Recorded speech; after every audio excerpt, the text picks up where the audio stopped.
Okay, the date is November 9th, 2015.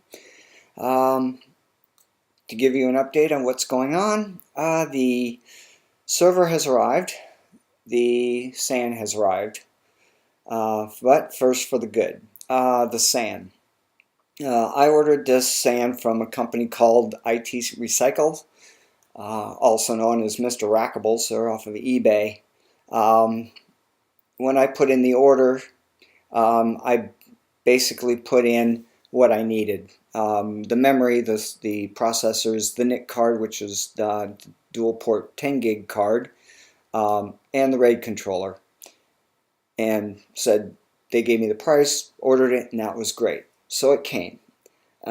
Opened it up, and like I do with anything, and I basically opened up the box and opened up the case to see how it was installed, basically to see how the cabling was done, since I'm going to be buying another one of these. The first thing I noticed was that there was an extra card on there that I didn't expect to see. So I expected to see two PCI cards, one's for the 10 gig and one's for the RAID controller. But there was a third one on there. I'm going, okay, this is in the slot for the lights out management. I didn't consider this. Usually these days your servers come with onboard built-in lights out management, which basically means that the server can be powered off and you still can manage it remotely, telnet to it. Power's onto the box as long as the power supplies are good and working. You can get to the box even though it's powered down and do management. You can bring it up, bring it down, whatever. So I took a closer look at this lights out management card, and I wasn't too familiar with one on Supermicro, so I went to their webpage and downloaded the manual for it. Their documentation could be written a lot better. So what they do is they basically said, for anything with this, put it in one document. So there's 8 cards, 8 different versions of this lights out management, when they call AOM or add-on module. And what I saw was, when I compared to what I had installed versus what was on the sheet, basically it is the top of the line, end-all be-all of lights out management cards, the most feature-rich card that you can actually buy from Supermicro. Didn't expect this, so I took a closer look. This thing has everything on it. Serial over IP, KVM over IP, out-of-band management, so it's got a separate, totally separate NIC interface for nothing but telnetting to the box. So you can telnet to the box and do KVM over IP at the same time. Really nice. Looking at these cards, this is about a $300 card that they just threw in and I didn't even ask for it. So that was a nice plus. The second thing I noticed was when I took a closer look at the LSI card, which is the RAID controller, I specified LSI. I like LSI. Very robust, well-built RAID controller, very reliable. They're also quite expensive. The one I've got, my other SAN, was about $500. So this card is basically has 8 ports on it, 8 SATA ports, or SAS, where you can plug in the actual disk drives to. What I noticed was that there was the battery was installed. The battery for caching, so what happens is if you have a power failure or something like that, that the write data that hasn't made it to the disk yet will remain on the card until the disk is ready to receive it. But if you lose power, that data is lost, so you can have some data corruption and read-write operations on the disk. When you buy a RAID controller, normally this is an extra. This is an option. You buy these separately. The RAID controller itself is very expensive. The battery is, again, very expensive. They're about $300 a piece to get one of these. But this one had it installed. Didn't ask for it. Didn't even consider it. You know, I was figuring I don't normally, not that mission critical, so I kind of don't do the expense, but there's a battery on it, so that was kind of an extra. So I'm very pleased with the folks over there at IT Recycling. The other note on that is when I placed the order, I spent 15 minutes on the phone with them. Basically, I told them what I was doing. They said, I've got this. And I told them I wanted this. I wanted the 10 gig card and everything. And they said, fine. What's the price? Good. They sent me an email with a PayPal link on it. And I had it all paid for within 30 minutes. And it came, and they were great to work with, very knowledgeable. Now for the bad. The server arrived. The first problem I had with the server is when I placed the order with CDW is I bought a Supermicro. This is a company that specializes in bare bones. So you buy a server, has nothing on it, no disk drives, no processors, no memory, no NIC cards except what was on board. And you get a bare bones chassis, and you a la carte the rest of the equipment. So whatever processors are supported, you can buy separately. So this is good because it brings the price down. The same equipped server from Dell or HP is quite a bit more expensive. So you may spend an extra $2,000, $3,000, $4,000 for the same box you can get from Supermicro. So that's why I like Supermicro. Second reason I like Supermicro is that they are very focused on being green. Their power consumption on their servers are generally a lot less power hungry than a Dell or an HP. So for me, not a big problem, but for a large data center with 100,000, 50, 100,000 servers, 1 watt is a big deal. If you can save 1 watt on your power consumption per server, 100,000 servers, that's 100,000 watts. That's quite a lot of money in power savings in a large data center. So that's also very nice. But however, I ordered this and I had CDW build it. So I ordered all the processors, the memory, the NIC cards, everything else that I needed. And I told them to build it, test it, and send it to me as one complete unit. So first thing that happened is the memory showed up. No server. So the memory wasn't installed.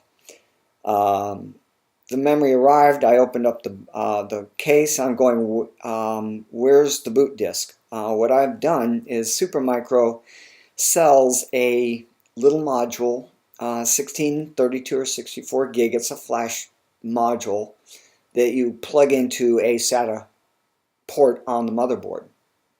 This is nice because they're cheap. They're about $50 a piece for a 16 gig chip or a 32 gig chip. And VMware is not that big, so I don't need the disk space. It's also a flash, so it's more reliable. So I went that route, and I could have gone with disk drives, but again, they're expensive, got moving parts. SSD, we're now getting into expense. And so I decided to go with what's called the DOM, disk on module. Looked around, no disk on module. They didn't ship the disks, so I called them up and basically said, oh, it's on back order. And so I said, what am I going to do? I says, well, the reason it's on back order is because of it needs the power adapter. I'm going, okay, I read where it didn't need that. So I looked closer at Supermicro. We actually called them, and they said this module with the board, the server you have and the motherboard you have, there are 2 SATA ports on the motherboard with power. You do not need the power adapter to install this on this particular motherboard. Made a call to CDW going, what's going on? And they said, oh, well, we were told we needed it. Who told you? Says, well, my guy at the warehouse who's building these. I said, you needed to do some more research. And basically they had the module, they didn't have the power, so they never shipped it. So I said, okay, don't take the power adapter off. I don't need it. Again, me doing the research and spending all the time doing your job for you, and send the module. So now it's in shipping, so it'll be here next week, but I can't do anything with the server. I can power it up, but that's about it. I can't load VMware. So the other thing that happened is I'm having an issue with offloading the VMs from the old SAN, which is a SAN's digital consumer grade SAN device. What's happening is that when I try to move it through VMware and vCenter, on these large VMs that I'm moving, it times out. I get an error code saying session timed out or some other error code. That was a live power on. Again, so I powered down the VM and tried to do the migration again, which is called a cold migration. Again, it timed out. So the other option you can do is what's called a host migration. So you log into the host, you connect to the actual server itself, and and you can do the migration there. It's actually a move, so it's a raw TCP move from one data store to the other. So I kicked off one data store, and VMware supports actually 3 of these at the same time. And that was before Thanksgiving. And right now it's getting on the middle of December, and I'm about a third of the way through it. So I'm disappointed. But the problem actually is at the other VM which I'm moving. What happened is I looked at it and I got an error code saying error. Just said error. And what actually happened is it basically deleted the VMDK, which is the actual disk file, on both sides, on both the source and the target. So that VM is gone. That one was a critical one. Now, I can't do anything with that, but what I did do is I made a call to VMware and told them what was going on, and basically they said, since you're buying new licenses and everything, what we can do is we will support your problem, which is on the old SAN, which is on the old server, which doesn't have a valid license on it. Basically, it's an old license I picked up from somewhere else, so I do not have the support on it. One of the reasons I'm doing a new data center. I had planned on purchasing these licenses a little later on after I got the SAN moved, these VMs off the thing where I could bring up the new SAN. Get the new server installed, install the evaluation VMware license, and work with it and make sure that I'm comfortable with the new vSphere and vCenter. And then after a week of evaluation, then I would go ahead and get the licenses purchased. Since I'm having all these problems, I went ahead and bought the licenses. I don't have a server, I don't have a SAN, and I'm basically going to be paying for support on nothing. But according to VMware, they will, because I have these licenses, they will support my problem. Maybe they can, maybe they can't, but that's my only shot at getting this problem fixed, because I have no idea where to go. And this data can't be recovered. It's lost. So if there's a chance that VMware can fix this and recover my VM and fix the slowness problem, I'll be ecstatic. So that's where we're at today. The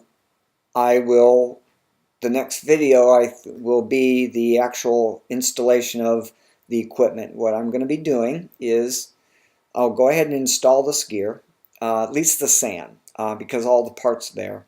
And what I can do is at least power it up, make sure that the lights out management works, make sure that the KVM over IP, the serial IP, and the lights out management works.